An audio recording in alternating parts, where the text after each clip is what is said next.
नमस्कार बच्चों, सिद्धधाम YouTube channel में आपका हार्दिक स्वागत है, अभिनंदन है। आइए देखिए ना, आज हमारा लास्ट टॉपिक है इसमें ना थ्योरी से रिलेटेड है ना, फिर क्वेश्चंस वगैरह करेंगे ना। आज मैंने आपको ना आपके बोर्ड एग्जाम में जो आते हैं रिक्त स्थान है ना, हाँ वो मैंने लगभग 20 सवाल है ना आपको डाल दिए हैं ना कम्युनिटी पोस्ट पे है ना, वहाँ से देखें, उनके आंसर ट्राई करें है ना। अगर कोई आंसर नहीं आता है तो आप पूछें है ना, ठीक है ना। और वैसे मैं ना 1-2 दिन बाद सारे आंसर बता दूंगा उसके ना, एक बार आप ट्राई करें है ना। कुछ आज की क्लास से रिलेटेड सवाल भी हैं ना, अपनी है ना अपने नोट्स से उनमें ना आप ऐड कर लें ना। अपने स्कूल्स वाले बच्चे हैं ना, अदर स्कूल्स वाले वो भी ऐड कर लें ना। हाँ, वो अगर अपने नोट्स बना रहे हैं ना तो और भी ज़्यादा बेटर है ना। और अगर पहले से है ना बने हुए हैं तो उनमें ऐड कर सकते हैं ना, कोई नई चीज़ लगे तो उसको ना, ठीक है। चलिए देखिए ना, अब अपन बगैर समय गंवाए है ना, आज की क्लास थोड़ा सा ना लंबी हो सकती है ना, ठीक है। तो अभी क्लास को आगे करते हैं अपन, देखो कंटिन्यू। हाँ जी, देखिए आज चलेगा हमारा ना, वैसे प्रकाशिक समव्यवता के नाम से है ये टॉपिक है ना। और इसमें से कुछ कुछ थोड़ी बहुत चीजें है ना आपके दे रखी है ना, इसमें से कुछ चीजें आपके दे रखी है ना। आपके जो हेडिंग है ना एनसीईआरटी में वो है ना, नाभिक स्नेह प्रतिस्थापन अभिक्रियाओं के कुछ त्रिविम रासायनिक पहलू करके है ना। हम लिख रहे हैं इसको त्रिविम, मतलब प्रकाशिक समव्यवता ना। देखो समव्यवता यदि आपने थोड़ी बहुत पढ़ी हो ना, वैसे इनऑर्गेनिक में पढ़ाई मैंने ना और आपके सारे उन्होंने पढ़ाई होगी है ना। यानी समव्यवता को हम मोटे तौर पर 2 भागों में बांट सकते हैं, एक संरचनात्मक समव्यवता और दूसरी त्रिविम समव्यवता ना। संरचनात्मक समव्यवता के कई टाइप होते हैं, ऑर्गेनिक में अलग होते हैं, इनऑर्गेनिक में अलग होते हैं। त्रिविम समव्यवता को फिर 2 भागों में बांट सकते हैं अपन, ज्यामितीय और प्रकाशिक। कौन सी? ज्यामितीय समव्यवता और एक प्रकाशिक समव्यवता। तो हम कौन सी पढ़ रहे हैं इसमें से? प्रकाशिक समव्यवता। तो हमारी हेडिंग है आज की प्रकाशिक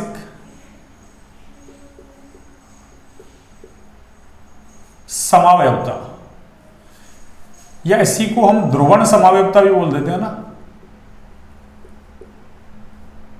ध्रुवण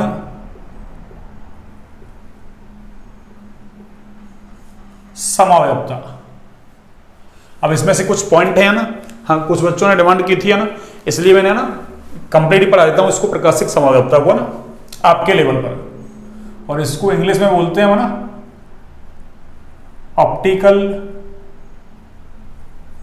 आइसोमेरिज्म।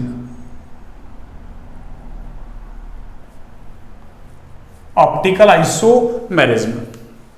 अब देखिए समव्यवता की मस्ट कंडीशन है ना, इसकी बात तो हमने पीछे की थी है ना, कि समव्यवता की मस्ट कंडीशन क्या होती है?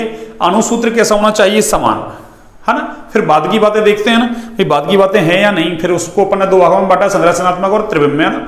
और त्रिविम को भी फिर अपन ने 2 भागों में बांट दिया, एक आपके ज्यामितीय, दूसरा प्रकाशिक। तो क्या कहेंगे अपन? वही 2 या 2 से अधिक यौगिक जिनके अणुसूत्र तो कैसे हों? समान। अब अणुसूत्र समान है तो वो समावयवी होंगे। अब कौन सा समावयवी होगा? वो ना संरचनात्मक होगा या त्रिविम। तो फिर क्या कहेंगे अपन?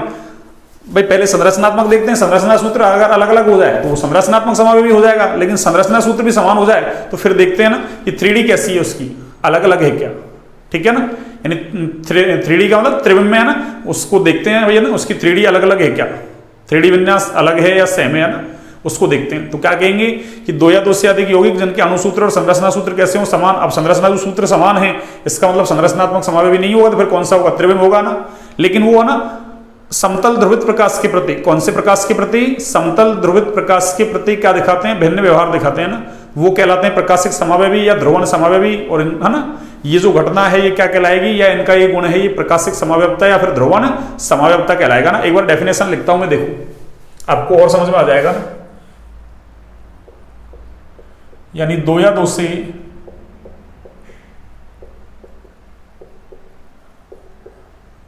अधिक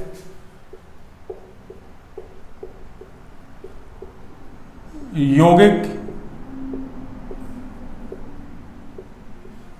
जिनके अणुसूत्र व संरचना सूत्र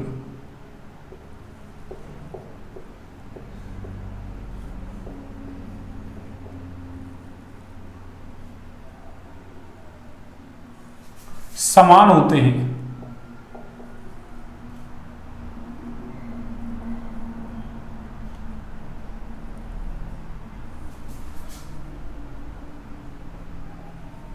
किंतु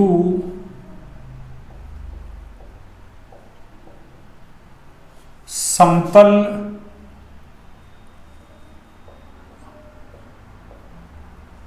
ध्रुवित, किंतु समतल ध्रुवित,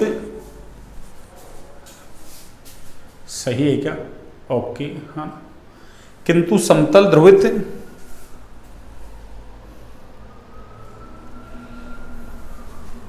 प्रकाश के प्रति,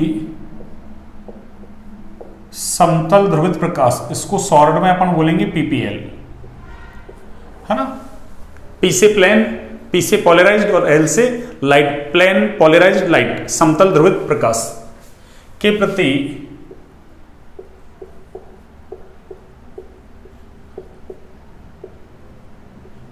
भिन्न व्यवहार प्रदर्शित करते हैं, प्रदर्शित करते हैं, प्रकाशिक समावयवी कहलाते हैं ना,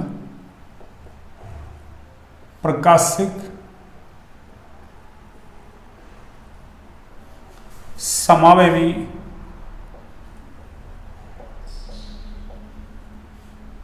कहलाते हैं तथा इनका यह गुण, इनका यह गुण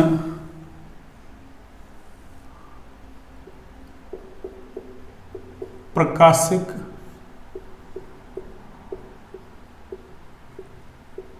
समावयवता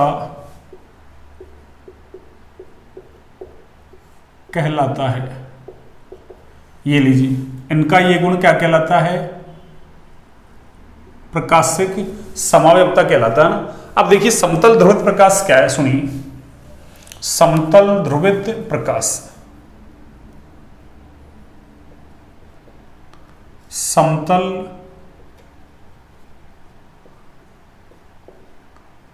ध्रुवित प्रकाश, और इसको शॉर्ट में अपन ने क्या कहा था? पीपीएल, प्लेन पोलराइज्ड लाइट, ऐसा फिजिक्स में पढ़ोगे आप ना। देखो समतल ध्रुवित प्रकाश क्या है? जब साधारण प्रकाश है ना, कौन सा प्रकाश? साधारण है ना। अरे बल्ब ट्यूबलाइट वगैरह इनसे जो प्रकाश मिल रहा है वो कौन सा प्रकाश है? साधारण प्रकाश है ना। तो क्या कहेंगे कि जब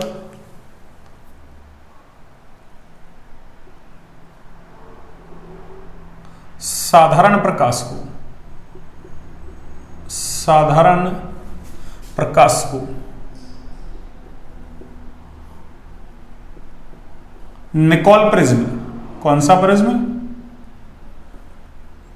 निकोल प्रिज्म, ये कैल्शियम कार्बोनेट का ना बना होता है ना। निकोल तो साइंटिस्ट का नाम है, उसने काम लिया इसलिए निकोल प्रिज्म ना से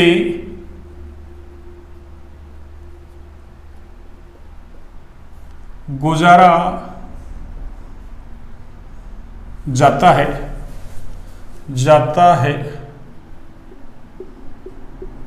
तो पीपीएल प्राप्त होता है ना, समतल ध्रुवित प्रकाश प्राप्त होता है।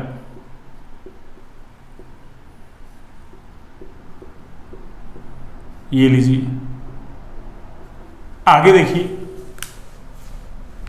अगला है आपके ना प्रकाशिक सक्रिय यौगिक, प्रकाशिक सक्रिय, या फिर इसी को हम बोल सकते हैं ध्रुवण घूर्णक, ध्रुवण घूर्णक यौगिक। कौन सा यौगिक? ध्रुवण घूर्णक यौगिक। प्रकाशिक सक्रिय यौगिक बोल दो या ध्रुवण घूर्णक यौगिक बोल दो ना, बात एक ही है ना। प्रकाशिक सक्रिय यौगिक बोलो आप या ध्रुवण घूर्णक यौगिक बोलो ना, ऑप्टिकली एक्टिव कंपाउंड।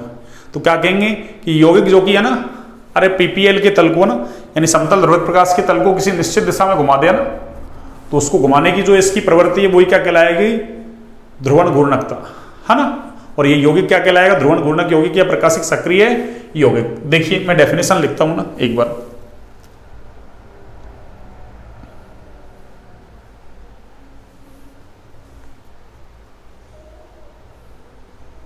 ऐसे लिखता हूं इसको ना, प्रकाशिक सक्रिय नहीं ना, प्रकाशिक सक्रियता कर देता हूं इसको ना, प्रकाशिक सक्रियता, ऑप्टिकल एक्टिविटी है ना। हाँ, यौगिक कहलाएगा ध्रुवण घूर्णक या प्रकाशिक सक्रियता ना, ये लो ऐसे लिखता हूं मैं ना, प्रकाशिक सक्रियता, प्रकाशिक सक्रियता या फिर ध्रुवण घूर्णकता ना, ऑप्टिकल एक्टिविटी। यानी यूं कह सकते हैं कि यौगिक द्वारा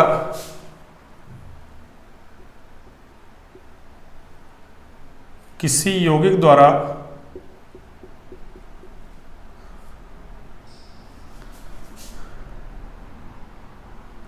किसी यौगिक द्वारा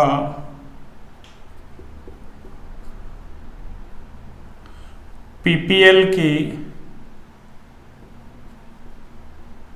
तल को, किसके तल को, पीपीएल के तल को किसी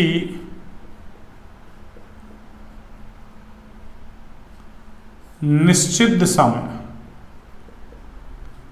किसी निश्चित दिशा में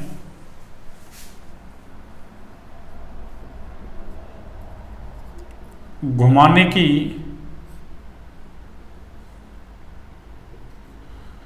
प्रवृत्ति प्रकाशिक सक्रियता कहलाती है। क्या कहलाती है बच्चों? प्रकाशिक सक्रियता या फिर ध्रुवण घूर्णकता कहलाती है। यानी कोई भी यौगिक उस समतल ध्रुवित प्रकाश के तल को है ना, अरे किसी निश्चित दिशा में घुमा दिया, तो घड़ी की दिशा में या घड़ी के विपरीत दिशा में ना, कोई सी भी दिशा में घुमा दिया ना, तो उसके घुमाने की प्रवृत्ति क्या कहला रही है? प्रकाशिक सक्रियता या फिर ध्रुवण घूर्णकता, है ना। तथा कहलाती, तथा यौगिक, यानी जो यौगिक है ना पीपीएल के तल को घुमाएगा वो प्रकाशिक सक्रिय यौगिक कहलाएगा। तथा यौगिक प्रकाशिक सक्रिय यौगिक कहलाता है।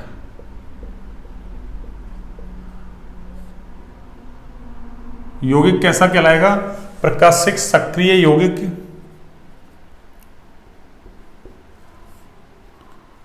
कहलाता है, या इसको ध्रुवण घूर्णक यौगिक भी कह सकते हैं ना। ये छोटी छोटी डेफिनेशन आपको आनी चाहिए ना।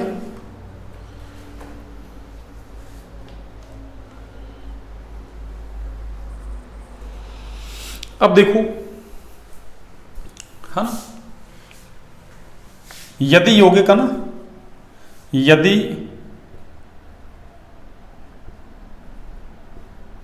यौगिक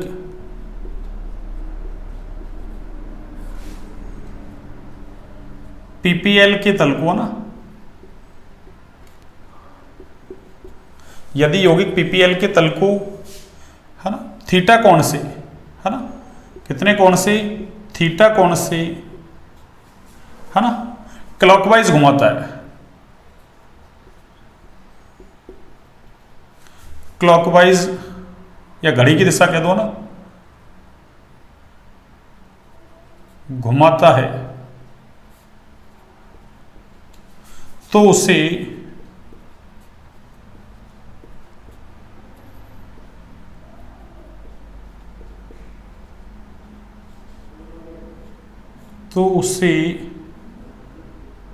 दक्षिणावर्ती घूर्णी, और इंग्लिश कहो तो डेक्स्ट्रो रोटेटरी, है ना। फिर मैं वहां इंग्लिश या हिंदी दोनों में से एक लिखूंगा ना, डेक्स्ट्रो रोटेटरी, दक्षिणावर्ती घूर्णी कहलाता है।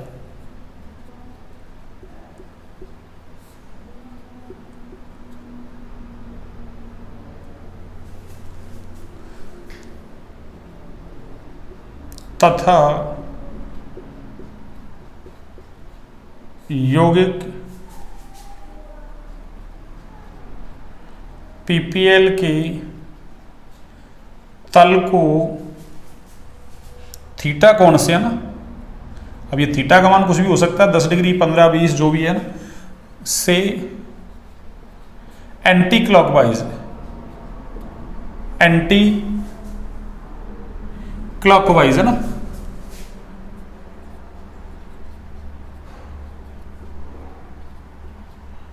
एंटी क्लॉकवाइज का मतलब घड़ी के विपरीत दिशा में ना घुमाता है, तो उसे वामावर्ती घूर्णी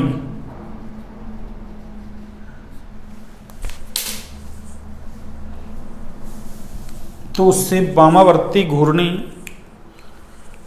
और ब्रैकेट में इसको लिखता हूं मैं ना लेवोरोटेटरी, लेवोरोटेटरी ROTATORY, लेवोरोटेटरी ना कहते हैं।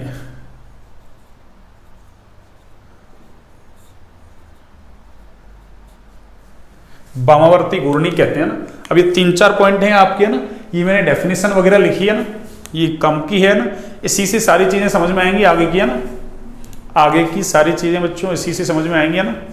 तो यदि यौगिक पीपीएल के तल को थीटा कोण से है ना क्लॉकवाइज घुमा दे तो उसको दक्षिणावर्ती घूर्णी, इंग्लिश में कहो तो डेक्स्ट्रोरोटेटरी, और यदि यौगिक पीपीएल के तल को थीटा कोण से एंटी क्लॉकवाइज घुमाता है तो उसे वामावर्ती घूर्णी यानी लेवोरोटेटरी है ना कहते हैं। ठीक है, अब मैं एक डायग्राम बना के इसको समझा देता हूं ना सबको ना, ये 2-3 चीजें आपके समझ में आ गई। ठीक है ना, समावयवता के लिए अणुसूत्र समान होना चाहिए। अब संरचनात्मक सूत्र समान हो जाएगा, इसका मतलब वो संरचनात्मक समावयवी नहीं है ना, और पीपीएल के प्रति भिन्न व्यवहार दिखाएगा तो वो क्या कहलाएगा फिर प्रकाशिक समावयवी। ठीक है ना, यानी 3D कैसी हो, डिफरेंट हो उसकी है ना। फिर समतल ध्रुवित प्रकाश कैसे मिलता है, साधारण प्रकाश यानी है ना बल्ब या ट्यूबलाइट वगैरह से जो प्रकाश मिल रहा है वो कैसा है, साधारण प्रकाश, उसको निकोल प्रिज्म से गुजारते हैं ना, तो फिर क्या मिलता है हमको, समतल ध्रुवित प्रकाश। कैसे मिलेगा अभी देखते हैं ना। फिर एक अपन ने पढ़ा है, सबसे काम का पॉइंट है इसमें ये है ना कि यदि कोई यौगिक पीपीएल के तल को ना क्या कर दे, अरे जिसका अणुसूत्र संरचना सूत्र समान हो और पीपीएल के तल को किसी निश्चित दिशा में घुमा दिया ना, तो वो यौगिक क्या कहलाएगा, प्रकाशिक सक्रिय यौगिक या फिर ध्रुवण घूर्णक यौगिक, और इसका ये गुण क्या कहलाएगा, या तो प्रकाशिक सक्रियता या फिर कह दो ध्रुवण घूर्णकता। ठीक है, इतनी बात समझ में आ गई। अब ये जो थीटा है, थीटा कोण है ना, इसको घूर्णन कोण बोलेंगे अपन। कैसा कोण, घूर्णन कोण है ना। उसने क्या किया, रोटेट कर दिया ना, पीपीएल के तल को घुमा दिया, इसलिए नाम क्या हो जाएगा, थीटा का घूर्णन कोण। इतनी बातें आपके समझ में आ गई। एक बार आप इसको नोट डाउन कीजिए ना, एक बार आप इसको नोट डाउन कीजिए, फिर मैं इसको डायग्रामेटिकली समझाता हूं आपको ना, इसको डायग्रामेटिकली समझाता हूं बच्चों ना। हाँ जी, आपने कर लिया नोट डाउन। अब देखिए, अब सुनिए। हाँ जी, अब आप सुनिए, देखिए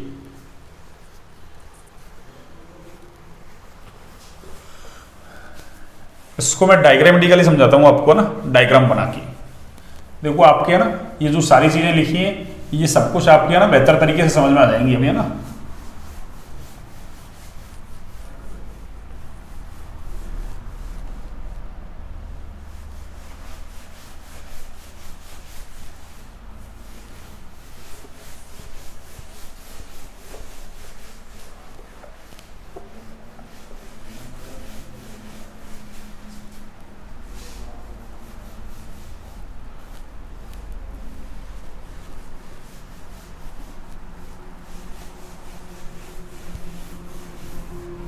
हाँ जी, देखो डायग्रामेटिकली कैसे समझा सकता हूं इसको मैं, देखिए आप।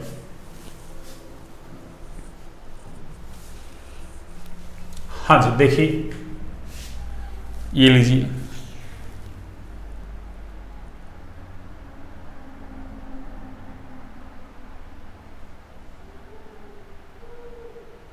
हाँ जी ये देखिए है ना भाई, प्रकाश की प्रकृति अपन ने ना 11th क्लास में पढ़ रखी है ना, कणीय प्रकृति भी होती है इसकी, तरंगीय प्रकृति भी होती है ना। तो अभी अपन यहाँ कणीय प्रकृति को ले रहे हैं ना, यानी प्रकाश कौन सी नेचर दिखा रहा है, कणीय नेचर है ना, पार्टिकल नेचर। अब देखिए कणीय प्रकृति में क्या होगा ना भाई, साधारण प्रकाश के अंदर क्या होगा, प्रकाश के जो कण है वो सभी संभव दिशाओं में ना, जितनी भी संभावनाएं हैं सभी संभव दिशाओं में क्या करते हैं, कंपन करते हैं ना। साधारण प्रकाश में क्या करते हैं, प्रकाश के कण सभी संभव दिशाओं में कंपन करते हैं ना। देखिए जैसे मान लो अरे इस दिशा में कंपन कर रहा है तो इसके अपोजिट भी कर सकता है, इधर कर रहा है तो इसके अपोजिट भी कर सकता है, ऐसे इधर कर रहा है तो इसके अपोजिट भी कर सकता है, ऐसे इधर कर रहा है तो इसके अपोजिट भी कर सकता है। तो ऐसा प्रकाश क्या कहलाएगा बच्चों? साधारण प्रकाश। ये कौन सा प्रकाश है? साधारण प्रकाश, ऑर्डिनरी लाइट, साधारण प्रकाश। ये लीजिए, तो साधारण प्रकाश में क्या होता है? प्रकाश के कण सभी संभव दिशाओं में क्या करते हैं? कंपन। अब क्या करें हम इसको? अरे इसको हम एक ये निकोल प्रिज्म लेते हैं ना। कैसा प्रिज्म? Nicol prism. प्रिज्म क्या होता है? फिजिक्स में पढ़ा होगा आपने, प्रैक्टिकल्स वगैरह भी करोगे ना। हाँ, ये ट्रायंगुलर टुकड़ा है ना, अरे त्रिकोणीय है ना, त्रिकोणाकार है ना। क्या है? कैल्शियम कार्बोनेट का टुकड़ा। इसका नाम क्या है? Nicol prism. क्या नाम है इसका? अरे क्या नाम है बच्चों? Nicol prism. ये निकोल साइंटिस्ट का नाम है ना। अरे इसने यूज लिया था इसलिए नाम रख दिया इसने निकोल प्रिज्म। और ये किसका बना होता है? अरे कैल्शियम कार्बोनेट का ना ट्रायंगुलर टुकड़ा है ना। अब इसमें से क्या करें अपन? इस साधारण प्रकाश को गुजारें। क्या करें बच्चों? साधारण प्रकाश को गुजारें। तो जो प्रकाश के कण सभी संभव दिशाओं में क्या कर रहे थे? कंपन। वो किसी एक निश्चित दिशा में कंपन करने लग जाएंगे ना। वो किसी एक निश्चित दिशा में कंपन करने लग जाएंगे। मान लो वो निश्चित दिशा अपन ने ये ले लिया ना। ये क्या ले लिया अपन? निश्चित दिशा। तो ये जो प्रकाश मिल रहा है अपन को अब, अरे ये जो प्रकाश मिल रहा है ना, ये प्रकाश ही क्या है? अरे ये ही पीपीएल है भैया ना। ये ही क्या है? अरे ये ही पीपीएल है, प्लेन पोलराइज्ड लाइट। तो समतल ध्रुवित प्रकाश का मतलब क्या है? कि साधारण प्रकाश को जब निकोल प्रिज्म से गुजारते हैं तो प्रकाश के कण जो सभी संभव दिशाओं में कंपन कर रहे थे वो किसी एक निश्चित दिशा में कंपन करने लग जाएंगे ना। ऐसा जो प्रकाश मिलेगा वो प्रकाश क्या कहलाएगा? समतल ध्रुवित प्रकाश। कौन सा प्रकाश बच्चों? समतल ध्रुवित प्रकाश। अब देखो क्या करते हैं, इस समतल ध्रुवित प्रकाश को क्या करेंगे अपन? ऐसी एक है ना, अरे कांच की नलिका होती है एक ना,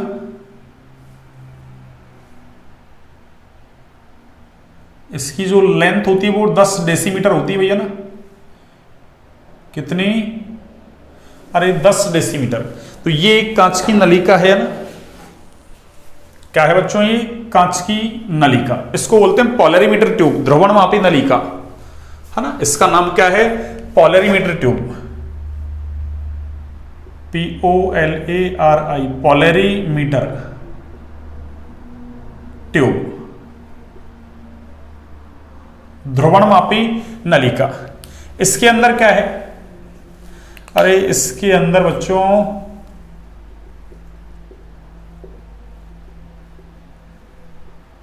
कोई कंपाउंड है जो कैसा है? ऑप्टिकली एक्टिव है ना, यानी प्रकाश के प्रति क्या दिखाता है? सक्रियता दिखाता है ना। तो क्या कहेंगे? प्रकाशिक सक्रिय।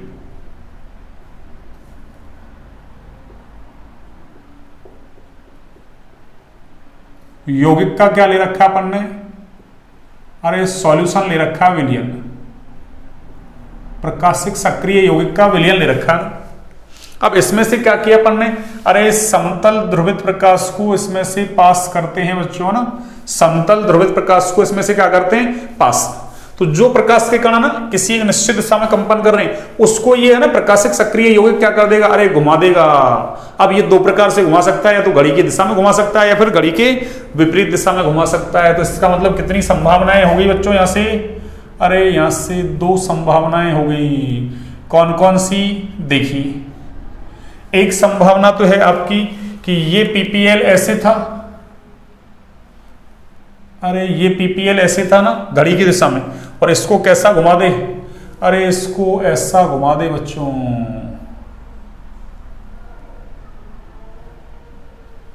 और कितने कोण से? अरे ये कोण है कोई भी है ना, ये वाला कोण है ना, और इसी को अपन क्या कह रहे हैं? थीटा। तो देखो किधर घुमाया इसने? अरे पहले ऐसे था, ऐसे घुमा दिया ना, यानी ऐसे घुमा दिया इसने ना। यानी मैं ऐसा कह सकता हूं कि या तो इसको RHS बोल दो। RHS का मतलब राइट हैंड साइड है ना। अरे RHS का मतलब क्या है बच्चों? राइट हैंड साइड है ना। या फिर इसको क्लॉकवाइज बोल सकते हैं ना, क्लॉक वाइज। अरे क्लॉकवाइज का मतलब जैसे घड़ी घूमती है ना, वैसे तो घड़ी ऐसे तो घूमती है। अरे घड़ी ऐसे ही घूमती है बच्चों ना, क्लॉकवाइज। और हमने क्या कहा था कि यदि ये प्रकाशिक सक्रिय यौगिक क्या करे, पीपीएल के तल को क्लॉकवाइज घुमा दे, तो फिर इसको हम क्या कहेंगे, दक्षिणावर्ती घूर्णी है भैया ना। कैसा है ये, दक्षिणावर्ती घूर्णी यानी डेक्स्ट्रो रोटेटरी। ये लो, तो ये कैसा है, दक्षिणा, चलो दूसरे पेन से लिख दो ना ताकि और थोड़ा सा क्लियरिटी रहेगी आपको ना। ये लीजिए, हाँ जी, तो क्या कहेंगे, दक्षिणावर्ती घूर्णी है ना।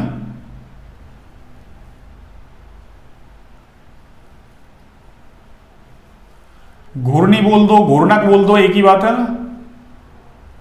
दक्षिणावर्ती घूर्णक या घूर्णी। और इसको देखिए हम डी या फिर प्लस से दिखाते हैं भैया ना। अरे इसको या तो स्मॉल डी से या फिर किससे दिखाएंगे, प्लस से। अगर ये प्रकाशिक सक्रिय यौगिक क्या कर देता, अरे ये प्रकाशिक सक्रिय यौगिक ऐसा कर देता कि इसको यूं घुमा देता। कैसे घुमा देता बच्चों, अरे यूं घुमा देता। और वही कितने एंगल से घुमा देता इसको, अरे थीटा से। कितने से, थीटा से। ठीक है ना।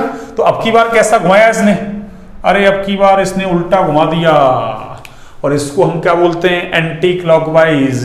कैसा बोलते हैं बच्चों, अरे एंटी क्लॉकवाइज यानी LHS, लेफ्ट हैंड साइड। या फिर इसको हम क्या कहेंगे, अरे एंटी क्लॉक वाइज। कैसा बच्चों, एंटी क्लॉक वाइज। एंटी का मतलब उल्टा, अरे घड़ी का उल्टा, घड़ी ऐसे घूम रही थी, इसने ऐसे घुमा दिया। तो इसको हम क्या बोलते हैं, वामावर्ती घूर्णी, लेवोरोटेटरी। कौन सा बच्चों, अरे वामावर्ती घूर्णी। और इसको हम स्मॉल l या फिर माइनस से दिखाते हैं ना। किससे, स्मॉल l या माइनस से। अरे स्मॉल d कहां से लिया, डेक्स्ट्रो रोटेटरी इसकी इंग्लिश थी ना। l कहां से लिया, लेवोरोटेटरी से। या क्लॉकवाइज घुमाएगा तो प्लस, एंटी क्लॉकवाइज घुमाएगा तो माइनस। तो ये मैंने सारा आपको ना समझा दिया एक साथ ना, जो मैंने लिखा था ना वो सब कुछ मैंने समझा दिया आपको ना। कि साधारण प्रकाश को निकोल प्रिज्म से गुजारा, समतल ध्रुवित प्रकाश मिला। समतल ध्रुवित प्रकाश क्या होता है कि है ना, प्रकाश के कण वो सभी संभव दिशाओं में कंपन कर रहे हैं, वो किसी एक निश्चित दिशा में कंपन करने लग जाए तो वो प्रकाश पीपीएल कहलाएगा। ये पोलरिमीटर ट्यूब है, ध्रुवणमापी नलिका। इसके अंदर क्या लिया अपन ने, प्रकाशिक सक्रिय यौगिक का विलयन। अब ये दो प्रकार से घुमा सकता है, क्लॉकवाइज और एंटी क्लॉकवाइज। क्लॉकवाइज घुमाता है तो उसको डी या प्लस, एंटी क्लॉकवाइज घुमाता है तो एल या माइनस से प्रदर्शित करेंगे। ठीक है, इतनी बात आपके समझ में आ गई होगी ना, इतनी बात आपके समझ में आ गई होगी। अब मैं हेडिंग लिखता हूं ना कि प्रकाशिक सक्रियता, भैया ना कौन प्रकाशिक सक्रियता दिखाएगा और कौन प्रकाशिक सक्रियता नहीं दिखाएगा, यानी प्रकाशिक सक्रियता के लिए आवश्यक शर्त। देखिए मैं हेडिंग लिखता हूं, प्रकाशिक सक्रियता के लिए, सक्रियता के लिए आवश्यक शर्त कि कोई भी यौगिक प्रकाशिक सक्रियता दिखाएगा या नहीं। प्रकाशिक सक्रियता का मतलब अरे पीपीएल के तल को घुमाएगा या नहीं घुमाएगा ना। तो उसके लिए शर्त क्या है सुनिए, देखिए इसके लिए शर्त क्या है सुनिए आप। हाँ जी बिल्कुल एकदम राइट चल रहा है ना अपना, ओके है बिल्कुल है ना। चलिए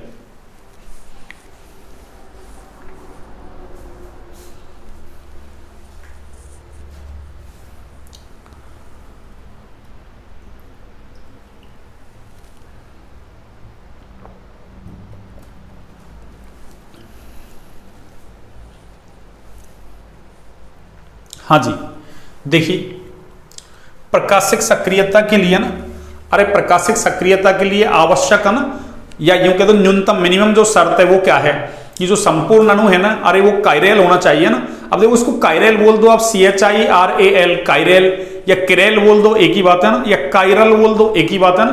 बस इंग्लिश तो एक ही CHIRAL है ना। अब उसको किरेल बोलो आप, कायरेल बोलो, कायरल बोलो, कुछ ही बोल दो ना। तो कैसा होना चाहिए, संपूर्ण अणु किरेल होना चाहिए ना। तो क्या लिखेंगे अपन कि प्रकाशिक सक्रियता के लिए, प्रकाशिक सक्रियता के लिए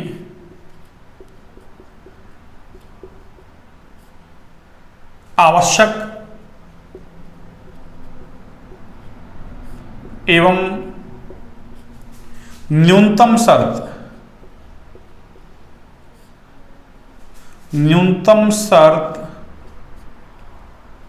यह है कि संपूर्ण अणु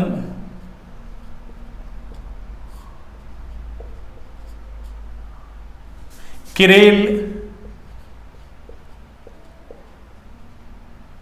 या इसको एक ही बात है कायरल बोल दो ना, आपके एनसीईआरटी में कायरल ही लिख रखा है ना, और इसकी इंग्लिश है ये लो CHIRAL, कायरल होना चाहिए, होना चाहिए। संपूर्ण अणु कैसा होना चाहिए, कायरल या किरेल के दो ना, एक ही बात है ना। अब देखिए कायरल या किरेल का मतलब क्या है, सुनिए, है ना।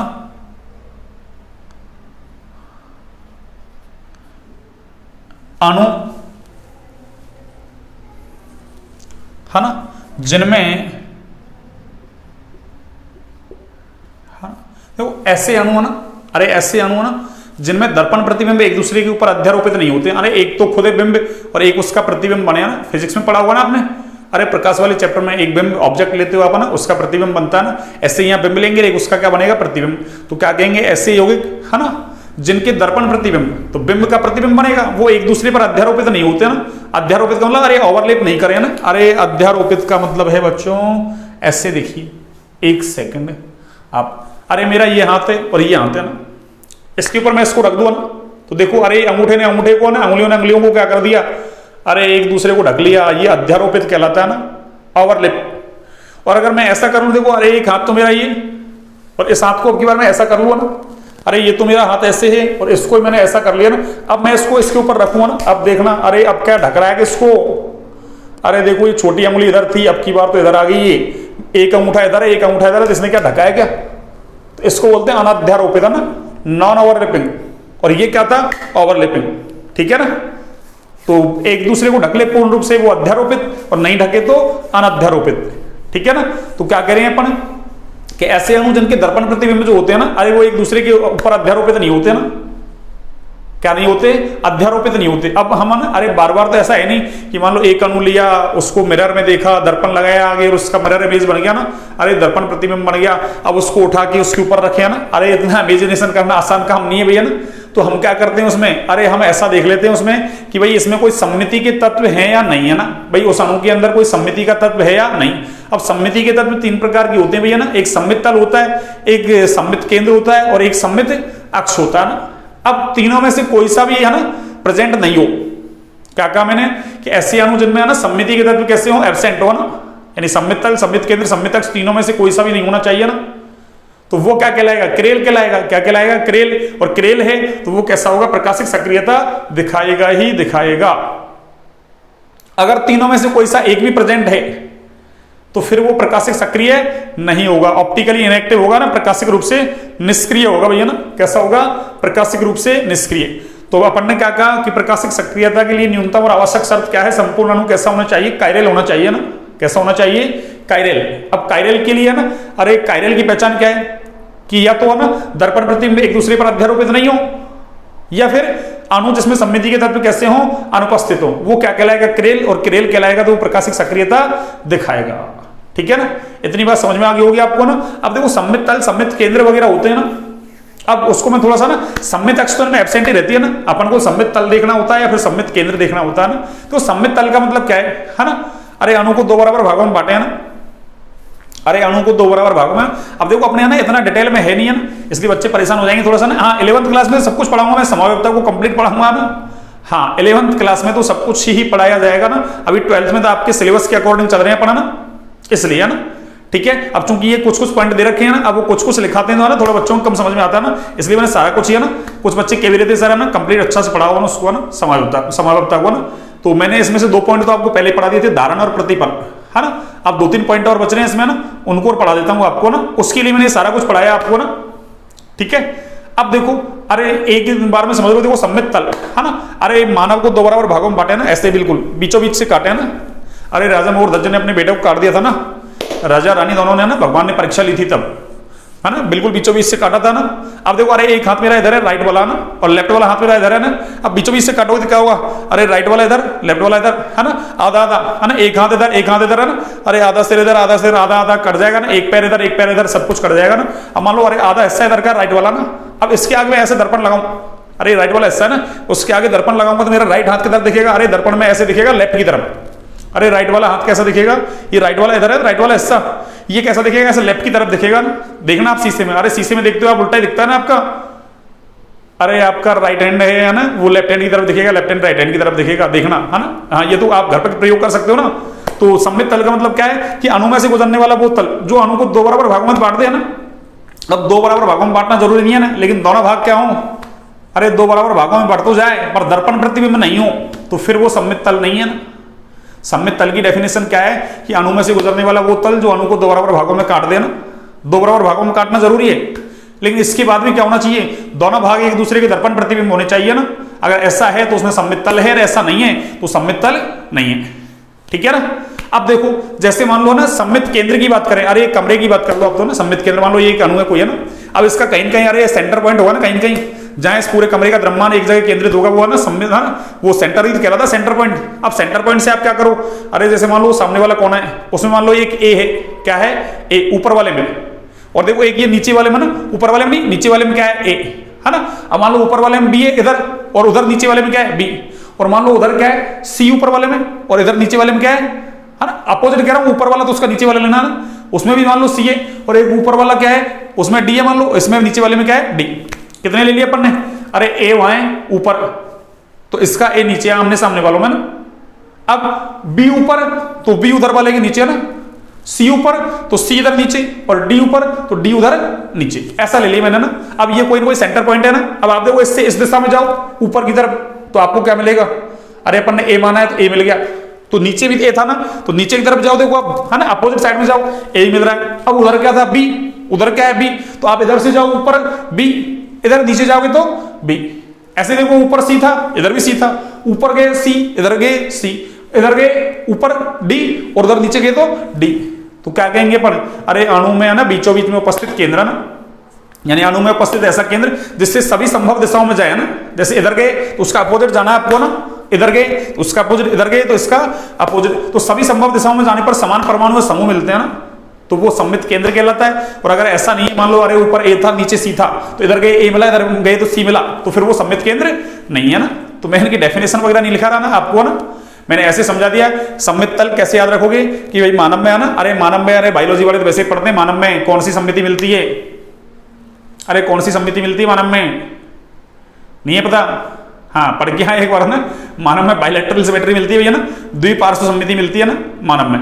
अब उसको बीचों बीच से काटा, तो फिर आधा जो भाग है ना, कोई सा भी आधा ले लो, लेफ्ट वाला या राइट वाला, तो लेफ्ट वाला लोगे तो राइट वाले के जैसा दिखेगा, राइट वाले लोगे तो लेफ्ट वाले के जैसा दिखेगा। तो ये कौन सा तल है, सममित तल। तो अणु में से गुजरने वाला वो तल जो अणु को दो बराबर भागों में बांट दिया ना, और दोनों भाग एक दूसरे के क्या हो, दर्पण प्रतिबिंब हो, तो ऐसा तल कहलाएगा सममित तल। और सममित केंद्र का मतलब अणु में उपस्थित केंद्र जिससे सभी संभव दिशाओं में जाने पर समान परमाणु या समूह मिलते हैं, तो वो सममित केंद्र कहलाता है। अगर नहीं मिलते हैं तो सममित केंद्र नहीं होता है। और सममित अक्ष में एब्सेंट ही होती है ना, तो अपन दो ही की बात करेंगे ना। ज्यादातर केस में ना 95% केस में सममित तल होता है ना, बाकी 5% केस में आपके सममित केंद्र होगा ना। सममित अक्ष तो कैसी होती है इनमें, एब्सेंट। यहां तक मेरी बात समझ में आ गई होगी आपको, अरे यहां तक मेरी बात आपको समझ में आ गई होगी।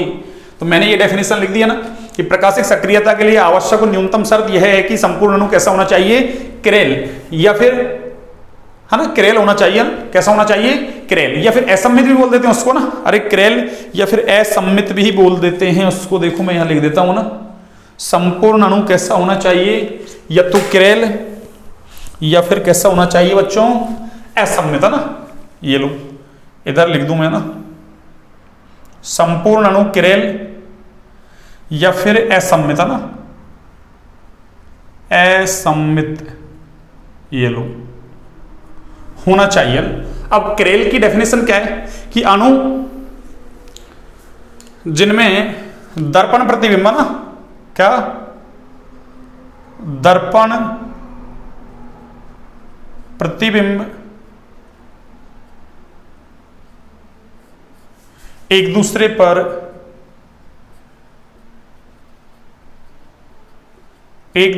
पर अध्यारोपित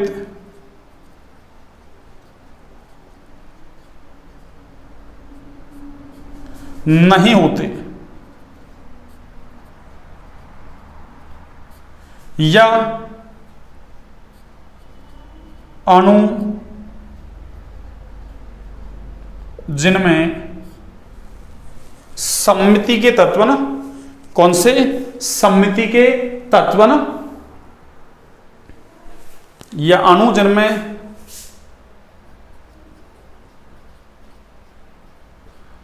सममिति के तत्व।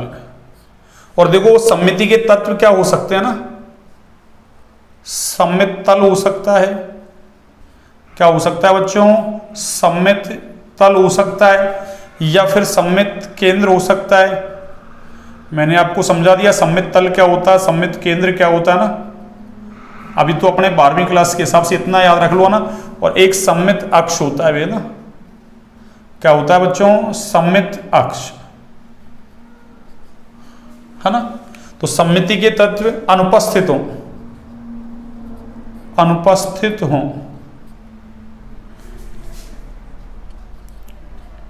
किरेल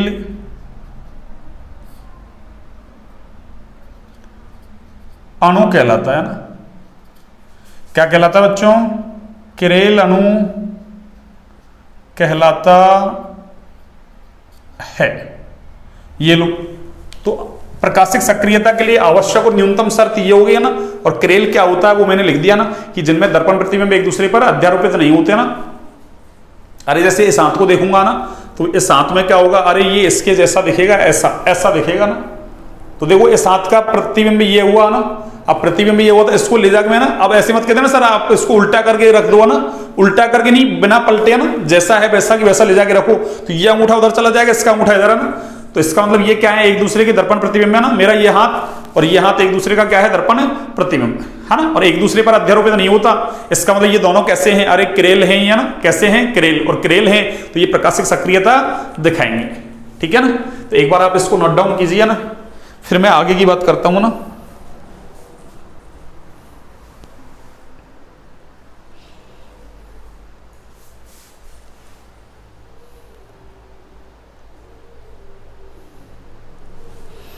हाँ जी, एक बार आप इसको नोट डाउन कीजिए। आपने नोट डाउन कर लिया। देखिए थोड़ा सा बड़ा टॉपिक है ना, हाँ, पर आज इसको ना अपन फिनिश करते हैं ना, आज इसको अपन फिनिश करते हैं भैया ना। देखिए हाँ जी, और देखो ना, क्रेल अणु कहलाएगा। क्रेल अणु का ये जो गुण है ना, ये क्या कहलाता है, क्रेलता कहलाता है ना। तो आगे मैं लिखने वाला हूं, तथा इनका यह गुण क्रेलता कहलाता है ना। कायरलता, क्रेलता एक ही बात है ना।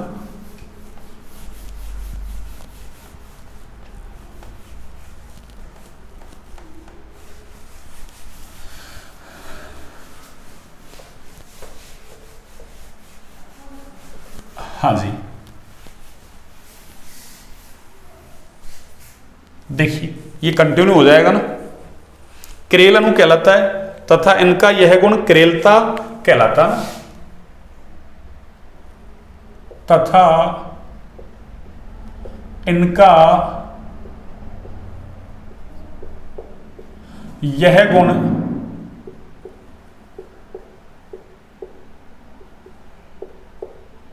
क्रेलता, या उसकी तरह लिखना चाहो कायरल है ना, तो आपकी बुक में ऐसा लिख रखा है ना, कायरलता। और इसकी इंग्लिश तो एक ही रहेगी ना, कायरलिटी। ये लो,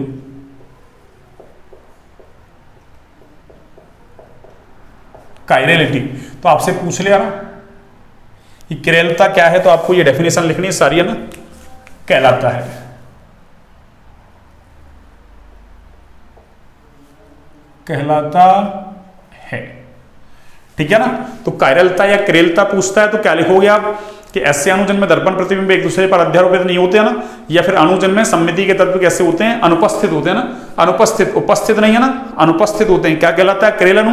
और इनका ये गुण क्या कहलाएगा, क्रेलता या कायरलता कहलाएगा ना। अब देखिए मैं एक हेडिंग लिखता हूं ना, वो हेडिंग भी आपके काम आएगी ना, एनसीईआरटी में लिख रखी है ना, ये लो।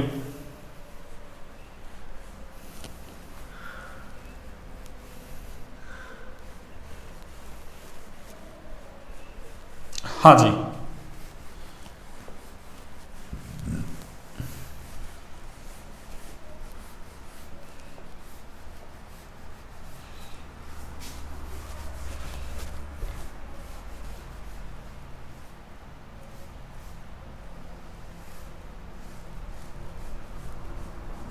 कल अपन क्वेश्चंस करेंगे बच्चों ना।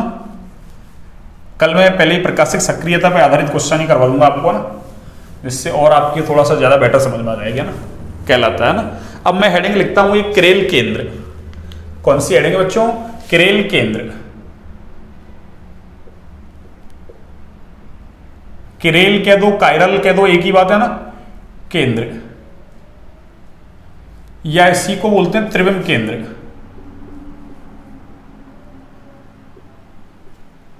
स्टीरियो सेंटर, या इसी को ही है ना आपकी एनसीईआरटी में लिख रखा है असममित केंद्र ना। एक सेकंड,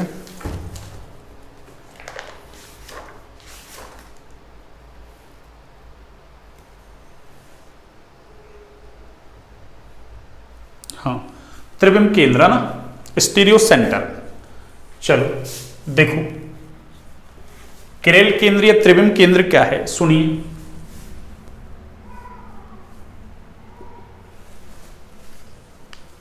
है ना, क्रेल केंद्र, क्रेल केंद्र।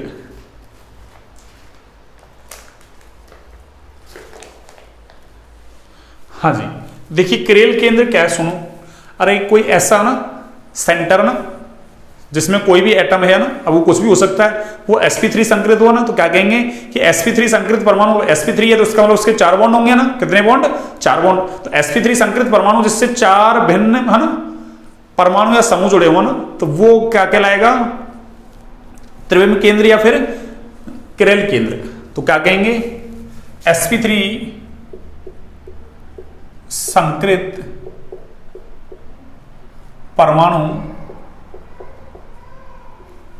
जिससे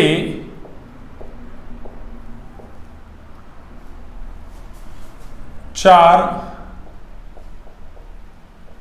भिन्न परमाणु या समूह जुड़े हों। sp3 संकृत परमाणु जिससे 4 भिन्न परमाणु या समूह जुड़े हों ना, जुड़े हों, क्रेल केंद्र कहलाता है ना, क्रेल केंद्र कहलाता है। ये लीजिए, तो sp3 संकृत परमाणु जिससे 4 भिन्न परमाणु या समूह जुड़े हो ना, वो क्या कहलाता है? क्रेल केंद्र कहलाता है ना। जैसे देखिए ये कोई कार्बन है ना सेंटर में ना, और इससे देखिए 4 भिन्न परमाणु या समूह इस तरीके से जुड़े हुए हैं। मान लो अरे एक x है, एक क्या है y, और एक मान लो z, और एक क्या है w। तो ये वाला जो सेंटर है ना, ये अरे ये सेंटर है, ये है ना, ये क्या कहलाएगा? अरे ये ही त्रिविम केंद्र कहलाएगा बच्चों। कौन सा केंद्र? त्रिविम केंद्र या क्रेल केंद्र।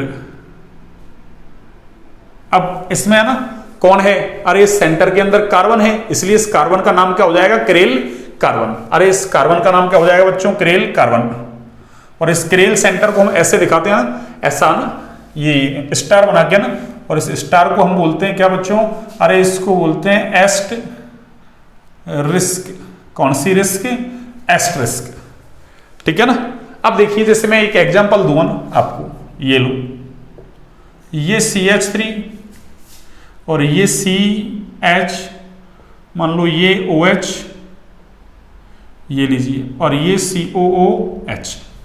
ठीक है, देखिए आप इस कार्बन को देखिए, आप इस वाले को, अरे इस वाले कार्बन को देखिए आप, देखिए इससे एक तो CH3 ग्रुप जुड़ा हुआ है, एक OH ग्रुप जुड़ा हुआ है, एक COOH जुड़ा हुआ है, एक H जुड़ा हुआ है। अरे तो ये चारों के चारों ग्रुप कैसे हैं आपके? डिफरेंट हैं ना। तो इसका मतलब ये क्या है, किरेल केंद्र है ना। अब केंद्र में कौन है, कार्बन, इसलिए इस कार्बन को हम क्या बोल देते हैं बच्चों, किरेल कार्बन। अरे कौन सा कार्बन, इसको हम बोल देते हैं बच्चों काइरेल, ये लो कार्बन। अरे कौन सा कार्बन, काइरल कार्बन। कौन सा कार्बन, काइरल कार्बन। अब कई बार हमारे दिमाग में ऐसे आता है ना कि किरेल कार्बन और किरेल है ना अणु एक ही बात है क्या, एक ही बात नहीं है ना। अपन ने प्रकाशिक सक्रियता के लिए आवश्यक शर्त लिखी कि संपूर्ण अणु किरेल होना चाहिए ना। किरेल का मतलब तो क्या है कि दर्पण प्रतिबिंब अध्यारोपित नहीं हो, या फिर सममिति के तत्व कैसे हो, एब्सेंट, वो किरेल अणु कहलाता है। किरेल अणु प्रकाशिक सक्रियता दिखाता है ना। ये किरेल कार्बन है ना, सेंटर में कार्बन था इसलिए किरेल कार्बन। तो इसका मतलब क्या हुआ कि किरेल कार्बन की उपस्थिति है ना प्रकाशिक सक्रियता के लिए कोई आवश्यक शर्त नहीं है ना। कुछ अणु ऐसे भी होते हैं ना जिनमें किरेल कार्बन होता है ना, मतलब कुछ अणु ऐसे होते हैं जिनमें किरेल कार्बन अरे नहीं होता लेकिन फिर भी वो प्रकाशिक सक्रियता दिखाते हैं, ठीक है ना। तो इसका मतलब ये कोई आवश्यक शर्त नहीं है कि किरेल कार्बन है तो प्रकाशिक सक्रियता दिखाएगा, है ना। जरूरी नहीं है, ऐसा दिखा भी सकता है और नहीं भी दिखा सकता। तो क्या लिख सकता हूं मैं, देखो नेक्स्ट पॉइंट, है ना। नेक्स्ट पॉइंट देखिए आप,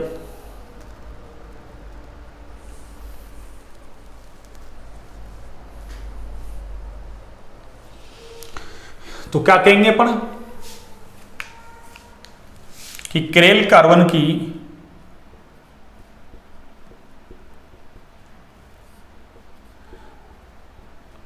दोनों में का ना क्लियरिटी याद रखें। किरेल कार्बन का मतलब तो ऐसा कार्बन sp3 होना जरूरी है जिससे 4 भिन्न परमाणु में समूह जुड़े हों, किरेल कार्बन कहलाता है। अगर किरेल कार्बन है तो प्रकाशिक सक्रियता दिखा भी सकता है और नहीं भी दिखा सकता, कोई जरूरी नहीं है ना दिखाएगा ही, ठीक है ना। तो क्या कहेंगे कि किरेल कार्बन की उपस्थिति प्रकाशिक सक्रियता के लिए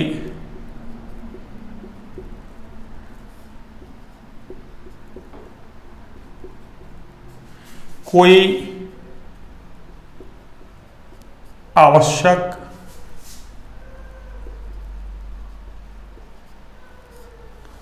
शर्त नहीं है, कोई आवश्यक शर्त नहीं है। अर्थात कुछ अणु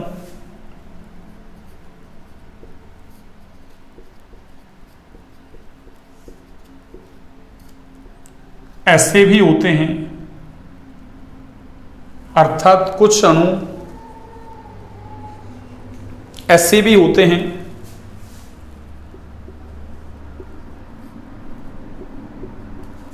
जिनमें किरेल कार्बन, कौन सा कार्बन, किरेल कार्बन नहीं होता है, नहीं होता है, किंतु फिर भी ये प्रकाशिक सक्रियता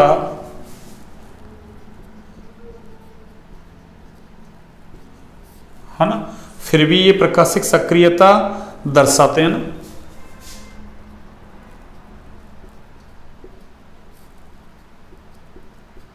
ये लो, इसका देखिए एक एग्जांपल तो ये है ना,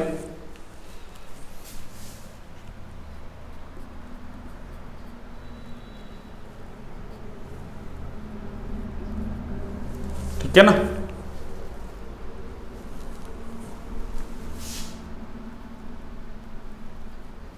इसको बोलते हैं हम एलीन। अरे इसका नाम क्या है बच्चों, एलीन। इसमें कोई किरेल कार्बन नहीं है लेकिन ये प्रकाशिक सक्रियता दिखाता है ना। ऐसे देखो दूसरा एग्जांपल ऐसा है ना, ये लो, हाँ जी। अरे दूसरा एग्जांपल बच्चों ये है ना, इसको बोलते हैं हम क्या, अरे इसको क्या बोलते हैं बच्चों हम, अरे इसको हम बोलते हैं बाइफेनिल। इसको क्या बोलते हैं बच्चों? बाइफेनिल, है ना, बाइफेनिल। ये लो, अरे याद करो, फिटिक अभिक्रिया, फिटिक अभिक्रिया में बना था ये बाइफेनिल, है ना, बाइफेनिल। अरे कौन सा फेनिल बच्चों? बाइफेनिल या डाइफेनिल कहा था अपन ने ना, फिटिक अभिक्रिया के अंदर बना था ना। इनमें कोई क्रेल कार्बन नहीं है भैया ना, अरे कोई क्रेल कार्बन नहीं है, लेकिन फिर भी ये प्रकाशिक सक्रियता दिखाते हैं ना। तो इसका मतलब क्रेल कार्बन की जो उपस्थिति है ना, क्रेल कार्बन की उपस्थिति वो प्रकाशिक सक्रियता के लिए आवश्यक शर्त नहीं है कि क्रेल कार्बन होगा तो प्रकाशिक सक्रियता दिखाएगा ही दिखाएगा, ऐसा कोई जरूरी नहीं है ना। हाँ, वो दिखा भी सकता है और नहीं भी दिखा सकता। जैसे यहाँ क्रेल कार्बन नहीं है लेकिन ये प्रकाशिक सक्रियता दिखा रहे हैं। लेकिन हाँ, अगर संपूर्ण अणु क्रेल है, क्रेल का मतलब दर्पण प्रतिबिंब अध्यारोपित नहीं हो या फिर सममिति के तत्व एब्सेंट हो, वो क्रेल अणु कहलाता है। क्रेल अणु है तो वो प्रकाशिक सक्रियता दिखाएगा जरूर, ठीक है ना। तो दोनों क्लियरिटी आपको याद रखनी है ना। तो एक बार आप इसको नोट डाउन कीजिए ना, एक बार आप इसको नोट डाउन कीजिए बच्चों ना। इसको क्रेल कार्बन, ये आपके एनसीईआरटी में लिख रखा है, इसको असम्मित कार्बन भी बोल देते हैं भैया ना। ये लो मैं यहां लिख देता हूं, असम्मित कार्बन, ठीक है ना। तो ऐसी डेफिनेशन कहीं आ जाए, आपको एनसीईआरटी की कोई भी लाइन नहीं छोड़ी है ना। हाँ, सब कुछ है ना, उल्टा एक्स्ट्रा ही पढ़ा दिया मैंने इसमें, है ना, ठीक है ना। इसमें क्या और भी टॉपिकों में ना आपको है ना सब कुछ कवर कर रखा है ना। तो एक बार आप इसको नोट डाउन कीजिए, कायरलता वगैरह सब कुछ लिख रखा है, आपके विन्यास का धारण प्रतिबंध सब कुछ मैंने पढ़ा दिया ना। अब मैं एक नोट डालता हूं ना, आपने इसको ना नोट डाउन कर लिया होगा। देखिए बच्चों, मैं डालता हूं इसमें एक नोट, ना क्या है सुनिए। हाँ जी, देखिए नोट क्या है। अपन ने कहा है कि क्रेल कार्बन की उपस्थिति प्रकाशिक सक्रियता के लिए कोई जरूरी शर्त नहीं है कि क्रेल कार्बन होगा तो वो प्रकाशिक सक्रियता दिखाएगा ही, दिखा भी सकता है और नहीं भी दिखा सकता। जैसे क्रेल कार्बन नहीं है लेकिन फिर भी ये प्रकाशिक सक्रियता दिखा रहे हैं। लेकिन देखो मैं एक नोट लिख रहा हूं ना, अरे मैं एक नोट लिख रहा हूं बच्चों ना। हाँ जी, देखिए नोट क्या है सुनिए, नोट कम का है ना। हाँ जी, अरे नोट कम का है। देखिए क्या है नोट, सुनिए। कल अपन इसमें एक है ना छोटी सी डेफिनेशन वगैरह है, एक दो है ना, उन डेफिनेशंस को लिख के और फिर कल इसी पर आधारित क्वेश्चंस और बाकी के क्वेश्चंस करेंगे भैया ना, ठीक है ना। थ्योरी को पढ़ के रखें अच्छे से, है ना। तो थ्योरी क्वेश्चंस को सॉल्व करने में सहायक होती है ना। और किसी भी सब्जेक्ट में यदि हमको महारत हासिल करनी है ना, तो हमको उस चैप्टर में सबसे ज्यादा ना क्वेश्चंस आने चाहिए। क्वेश्चंस, नंबर ऑफ प्रॉब्लम्स ज्यादा से ज्यादा करें ना, वो सब्जेक्ट आपका बिल्कुल है ना, उस पर मास्टरी हो जाएगी आपकी, है ना। जितनी ज्यादा प्रॉब्लम्स करोगे ना, जितने ज्यादा क्वेश्चंस करोगे ना, उतना ही ज्यादा उस सब्जेक्ट में पकड़ आती जाएगी ना।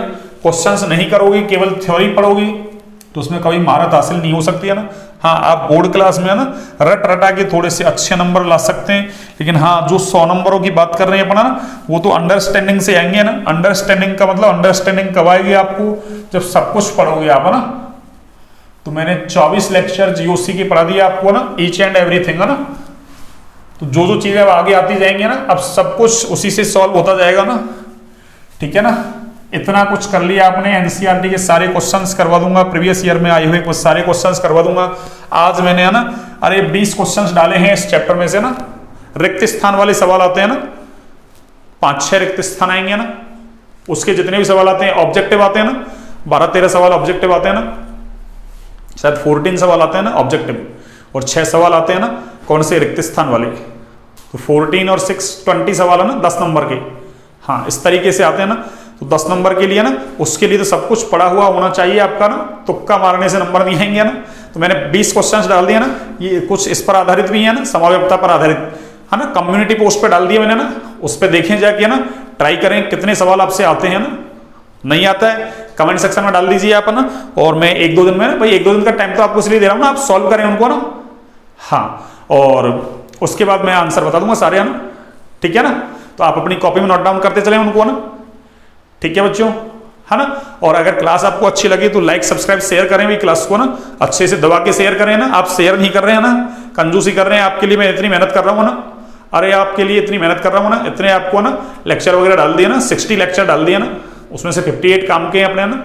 हाँ 2 तो ऐसे थे शुरुआत किया ना, वो तो बहुत पुराने हैं, ऐसे ही है ना 2 तो आपको 58 लेक्चर डाल दिए मैंने ना। और आज के 2 लेक्चर तो 60 लेक्चर हो जाएंगे ना।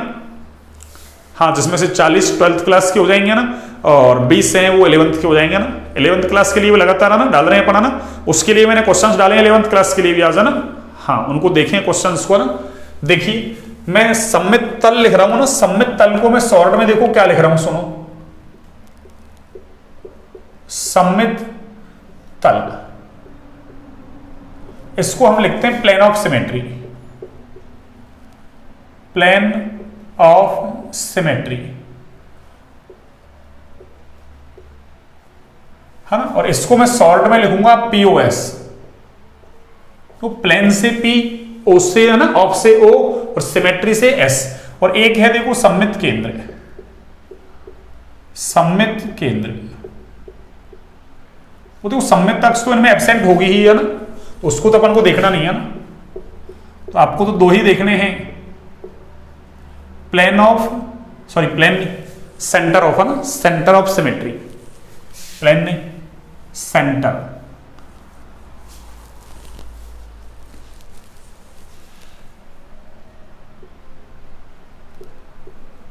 Centre of symmetry, centre of symmetry, हाँ जी सेंटर ऑफ सिमेट्री।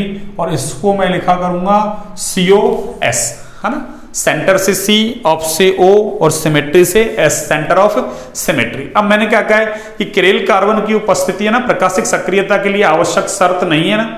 अगर क्रेल कार्बन है तो वो दिखा भी सकता है, नहीं भी है ना, लेकिन मैं एक नॉट डाल रहा हूं, देखो नॉट कम का है ना।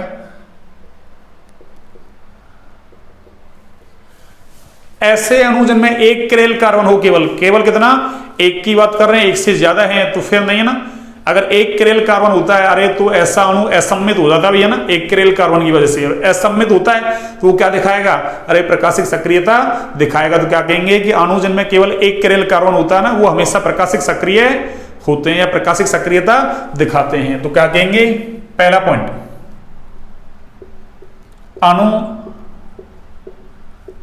जिनमें केवल ओनली एंड ओनली एक क्रेल कार्बन, एक क्रेल कार्बन उपस्थित होता है, उपस्थित होता है, हमेशा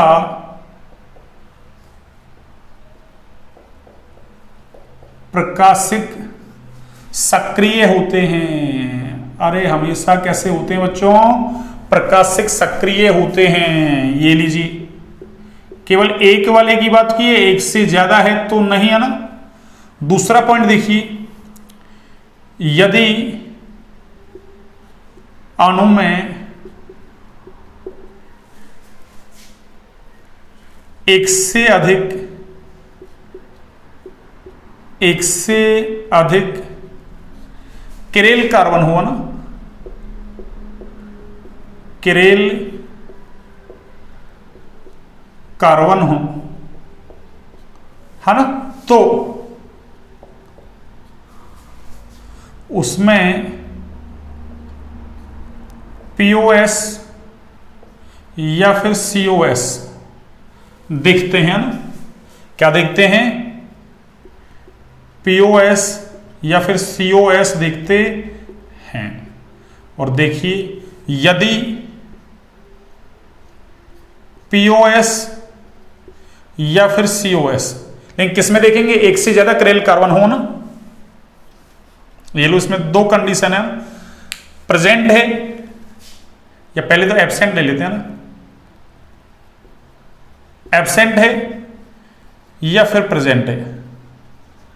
अगर POS या COS कैसा है, एब्सेंट, तो फिर वो कैसा होगा, अरे वो काइरेल होगा बच्चों। कैसा होगा, काइरेल। और अगर POS या COS नहीं है तो वो कैसा होगा, एक कायरेल है ना, या एक्रेल, हिंदी में कहो तो एक्रेल, तो आ जाए करेल। तो करेल का मतलब तो मैंने बता ही रखा है ना, दर्पण प्रतिबिंब है ना, एक दूसरे पर अध्यारोपित नहीं होते, या सम्मिति के तत्व कैसे होते हैं, अनुपस्थित, क्या कहलाएगा, करेल। और अगर है ना दर्पण प्रतिबिंब अध्यारोपित हो जाए या फिर सम्मिति के तत्व कैसे हो, अरे तीनों में से कोई सा भी एक प्रेजेंट है, तो फिर क्या होगा, वो एक्रेल हो जाएगा। कैसा हो जाएगा बच्चों, एक्रेल। ये लो मैं हिंदी और लिख देता हूं ना, एक्रेल, बस वही डेफिनेशन है ना, एक्रेल, ठीक है ना। और देखो करेल है तो फिर ये अरे प्रकाशिक सक्रिय होगा, ऑप्टिकली एक्टिव होगा, ये लो ऑप्टिकली एक्टिव होगा। कैसा होगा बच्चों, ऑप्टिकली एक्टिव। और अगर ये कैसा है, अरे एक्रेल है तो ऑप्टिकली क्या हो जाएगा बच्चों, अरे इनएक्टिव हो जाएगा। कैसा हो जाएगा, ऑप्टिकली इनएक्टिव हो जाएगा। ये कैसा हो जाएगा बच्चों, अरे ऑप्टिकली इनएक्टिव हो जाएगा, ठीक है। अब इसमें है ना दो तीन डेफिनेशन है, एक तो प्रतिबिंब समावेशी है ना, एनेंसियोमर बोलते हैं, एक तो एनेंसियोमर, और एक है ना आपके रेस्थेमिक मिश्रण है ना, जिसकी बात अपन ने पहले की थी और समझा देंगे इसको ना। तो एक रेस्थेमिक मिश्रण है, एक छोटी सी डेफिनेशन है रेस्थेमिकरण है ना, खींच के ये मान लो ना, अरे 10-15 मिनट का टॉपिक है ना, 15-1 मिनट मान लो ना। फिर इस पर आधारित कुछ क्वेश्चंस जो प्रीवियस ईयर्स में आए हुए हैं ना, वो सारे, और कोई एनसीईआरटी की बुक्स में दे रखे हैं ना, वो क्वेश्चंस करवा दूंगा ना, ठीक है बच्चों। आज की क्लास को यहीं तक है ना। अगर क्लास आपको अच्छी लगे तो लाइक सब्सक्राइब शेयर कीजिए ना, अरे लाइक सब्सक्राइब शेयर कीजिए क्लास को ना, ज्यादा से ज्यादा ना, अरे लोगों तक है ना शेयर करें, जिससे अपनी बात ज्यादा से ज्यादा लोगों तक पहुंचे ना, अरे अपना कंटेंट ज्यादा से ज्यादा लोगों तक पहुंचे ना, ज्यादा से ज्यादा लोगों को फायदा होगा ना। हाँ, आप है ना शेयर नहीं कर रहे ना, बाकी तो सब कुछ अच्छा चल रहा है अपना ना, सब्सक्राइबर वगैरह सब कुछ है ना, लाइक वगैरह है ना, कमेंट्स वगैरह सब कुछ बढ़िया चल रहा है ना, बस है ना। वॉच आवर्स वगैरह भी है ना, अरे वॉच टाइम वो भी अच्छा चल रहा है ना, अपना 300 घंटे क्रॉस हो गया ना। हाँ, 300 घंटे क्रॉस हो गए, 325 घंटे के आसपास हो रहे हैं अपने, है ना। हाँ, तो काफी अच्छी प्रोग्रेस है अपनी, है ना। तो आप क्लास को ज्यादा से ज्यादा शेयर करें, आप क्लास को शेयर नहीं कर रहे हैं, क्लास को शेयर करें ज्यादा से ज्यादा, ना ग्रुप्स वगैरह में शेयर करें ना। हाँ, पढ़ने वाले बच्चों के ग्रुप में करें शेयर, है ना, ताकि उनको फायदा हो ना, ठीक है। आज की क्लास को यहीं तक रखते हैं ना, तो एक बार आप इसको नोट डाउन कर लीजिए ना, और मैं अभी थोड़ा साइड में हटता हूँ ना। तो आज की क्लास यहीं तक है ना, ओके, गुड नाइट, शुभरात्रि सभी को, है ना, स्वस्थ रहें, मस्त रहें, अच्छे से पढ़ाई करें, है ना, ठीक है बच्चों। चलिए एक बार आप इसको नोट डाउन कर लीजिए ना, और बात करेंगे कल, ठीक है ना। ये लीजिए, अब क्लास को ऑफ करता हूं मैं ना।